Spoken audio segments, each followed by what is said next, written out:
Today, I want to share a profoundly useful book with you. It will help you become a genius. Don't be surprised by this claim. This book is certainly not an exaggeration.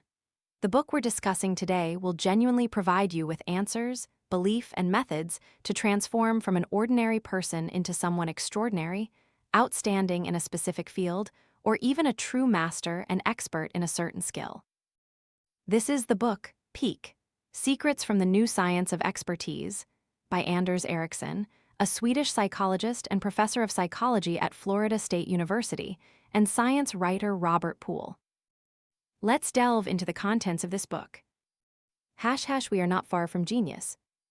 When we talk about geniuses, we often immediately think of musical prodigy Mozart. At just 7 years old, Mozart held a major concert that astonished the entire musical world. But even more astonishing, at the age of 4, Mozart could distinguish the pitch of any sound. To this day, such an ability remains incredibly rare, estimated to occur in only 1 out of every 10,000 people. Mozart's ability is always a prime example when we talk about innate talent, and people often believe that geniuses are born with an inherent superior ability, one that ordinary people could never achieve. But is this truly the case? Dr. Ericsson's research revealed Mozart's path to genius. The reason Mozart achieved such high accomplishments wasn't because he was born a genius, but because he had a remarkably talented composer father. Furthermore, Mozart's father placed great importance on his children's education. He first mentored Mozart's older sister. Although not entirely successful, she still became an artist. With more experience, he then mentored his second child, Mozart, ultimately leading to Mozart's unprecedented success and fame. Therefore, Mozart's prodigious talent was, in fact, the result of training, education, and practice from a very young age. In the world of violin music, the name Paganini is always synonymous with genius. The story began at a concert where 3 of his violin strings broke, yet he managed to complete the entire piece flawlessly with just 1 string. This event cemented his legendary status in music history. However, the real story is that he composed a magnificent piece for a woman he loved, using only 2 strings to mimic the sweet dialogue of 2 lovers. He then practiced this piece extensively. Because he had practiced it beforehand, he was able to perform successfully even when his strings broke, playing with just 1. Through his research, the author discovered that people's notion of geniuses being born with superior abilities stems from the asymmetric information that is disseminated. People are attracted to mysterious stories, while propagandists, driven by various motives, only highlight the most sensational moments, omitting everyday details. This leads us to believe that geniuses are simply born better than others and achieve success without much effort. Outwardly, the abilities of all geniuses seem to be beyond the reach of ordinary people. But in reality, they all share one single secret to becoming exceptionally skilled: deliberate practice. And what differentiates them from ordinary people? They consistently practice using a systematic method that continuously pushes them out of their comfort zones and expands their circle of competence. While the author does not deny genetic factors, his research truly overturns this common belief, showing us that we are not that far from genius. By simply knowing how to practice deliberately, you too have every opportunity to become different and outstanding. Therefore, the first step is to believe that with the right practice methods, we can certainly become much more skilled, excellent, and superior. 4 conditions for deliberate practice. Have you noticed this fact? When we learn a new skill, we typically follow these basic steps. First, we generally figure out what we're going to do, then we start learning from a teacher, school, coach, book, or website. After that, we begin to practicing until we reach an acceptable level of proficiency and can use the skill automatically in real-life situations. However, it's crucial to understand one very important thing here. Once your skill reaches a level you're satisfied with, it becomes very difficult to improve further. We often misunderstand, thinking that if we simply continue to regularly practice our existing skills, we will inevitably get better, even if the progress is slow. For example, we often assume that a doctor with 10 years of experience will be better than one with 5 years, or that a teacher with 20 years of experience will be better than one with 5 years. But in reality, this is not the case. Research in this book shows that once someone's proficiency reaches an acceptable level and becomes automated, practicing for a few more years won't significantly improve their skills. In fact, some doctors or teachers with 10-15 years of experience may not be as competent as those who have been working for only 5 or 7 years.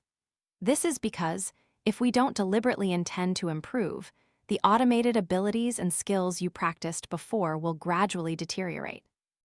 Therefore, to truly become excellent, we must practice with intent, that is, consciously desire to move beyond this level of automation and engage in purposeful practice. So, what does purposeful practice entail? Here, we need to grasp 4 important characteristics of purposeful practice. Asterisk 1. Specific and clearly defined goals. Just like in The 7 Habits of Highly Effective People, where I discussed in a previous video that we need to begin with the end in mind for any endeavor, our purposeful practice must be the same. First, you need a grand goal, a long-term objective, and then practice in a many a little makes a mickle fashion, taking small steps first to cover a long distance. This means we should break down our goals. In the book, the author conducted an experiment on memory training. The participant, an ordinary person, initially could only remember about 8 digits. Then, through practice, by setting and breaking down goals, he gradually improved his ability, remembering 9 digits, then 10, and so on. Eventually, he achieved an unbelievable feat. He could remember 82 digits. Breaking down goals is also the process that helps us self-evaluate, correct, and ultimately achieve breakthroughs. Asterisk 2. Focus. As I've mentioned in many previous videos, like the one about Steve Jobs' philosophy of life, which emphasizes living simply and focusing, focus is the key element in mindfulness, a living experience that makes you happier and more in control of your life. Absolute focus is also how you achieve a flow state, making you more successful and living better. This book also stresses that to succeed, you must fully focus on a single task in the present. Practicing a skill is no different. It's a prerequisite. If you want to improve, you must be entirely focused during each practice session. Asterisk 3. Feedback. No matter what you're doing, if you just bury your head in work without pausing to reflect and get feedback on what aspects you're lacking or where you're not doing well, you'll never find what you need to improve, nor will you know how far you are from the finish line. The best way to develop a skill is to find a mentor or a coach. A teacher is not only someone who instructs and guides you, but more importantly, someone who can provide you with the most objective feedback, allowing you to progress quickly. However, if you don't have access to a mentor, you'll certainly have to find ways to self-reflect and self-correct. Asterisk 4. Stepping out of your comfort zone. This characteristic is truly the most fundamental truth for any type of practice. If you lack the discipline to force yourself out of your comfort zone, you will never improve. Stepping out of your comfort zone means attempting something you've never done before. These initial attempts will make you feel uncomfortable, even fearful, and you might not want to face them. But once you overcome this obstacle, you will grasp the crucial key to purposeful practice. And if you align with this rhythm, you can then truly achieve breakthroughs. Believe in yourself, for the brain's adaptability is infinite. Ordinary people practicing can often hit a plateau, feeling like they can't develop further. But for geniuses, it's not like that. You need to know that most so-called plateaus are merely psychological barriers you've imagined. In reality, you haven't reached your limit, you simply lack the motivation to push past it. Scientific research has discovered that the brain's adaptability far exceeds ordinary perception. The following study will demonstrate this. London, England, has some of the world's most complex streets. Therefore, the city has extremely stringent requirements for taxi drivers. They must pass the world's most difficult qualification exam to be licensed. The exam requires them to memorize and accurately name all important streets and landmarks. And there are exercises to find the shortest route from point A to point B. Scientists conducted brain studies on London taxi drivers as they took the exam and discovered that the memory-related regions in their brains had significantly enlarged compared to before the exam. Did you know that the scientific community once believed the adult human brain was largely fixed? But research on taxi drivers and the visual cortex in the brains of blind people has overturned this perception. In fact, our brain possesses infinite adaptability. That's why world records are constantly being broken. Besides the brain, the human body also has a powerful capacity for adaptation. However, the body tends to prefer stability, and when you force it out of its comfort zone, the body's systems will feel stressed because its initial balance is threatened. But once the body starts to respond to the new changes, this balance will gradually be rebuilt. For example, with exercise, your body will initially feel unaccustomed and unadapted, making it difficult.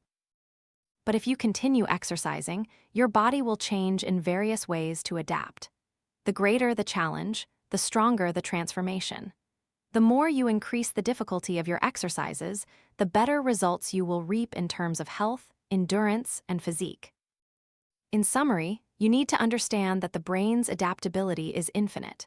Therefore, we need to find enough belief and motivation for deliberate practice, challenging and conquering ourselves each time we step out of our comfort zone. In reality, you and geniuses differ in mental representations. The disparity between ordinary people and masters lies in their mental representations. In this book, the term mental representation is emphasized by the authors, stating that the primary purpose of deliberate practice is to create effective mental representations. This means that successful individuals, masters, and experts succeed because they possess better mental representations than ordinary people, and crucially, they continuously practice and optimize these mental representations. So, what are mental representations? The book doesn't explicitly define this concept. It broadly states that it's a mental construct. This made me curious, so I researched it and eventually found its origin in the field of cognitive psychology, a discipline that emerged in the 1950s, which includes a section specifically studying how humans learn and remember. Cognitive psychology investigates how people acquire and process information, which is precisely how we learn a new skill or knowledge. Scientists model it as follows: acquisition, processing, storage, and retrieval. A book, an article, or a video that you are listening to all contain information being acquired. When this information hasn't been learned by us, it's called external representation. When our brain processes and stores it, it becomes our internal representation, which is also known as a mental representation. In other words, all knowledge structures stored in your brain are your mental representations. The quantity and quality of your mental representations determine your perception. Bill Gates once said that the biggest difference between people lies from the neck up. This difference from the neck up is precisely the mental representations within each person. It can be said that throughout our lives, we are all seeking and refining our mental representations to become wiser. When new knowledge enters our brain, it forms a mental representation. This mental representation, in turn, dictates how we understand this knowledge. In other words, these mental representations determine our level of comprehension. This explains why many students in school often encountered difficult specialized books that were hard to digest and understand, no matter how much they read them. It was because they didn't have the mental representations for that knowledge in their brains. Or, with a single book, 100 people might have 100 different interpretations. Some can understand it deeply and profoundly, while others only grasp it superficially or even misunderstand it entirely.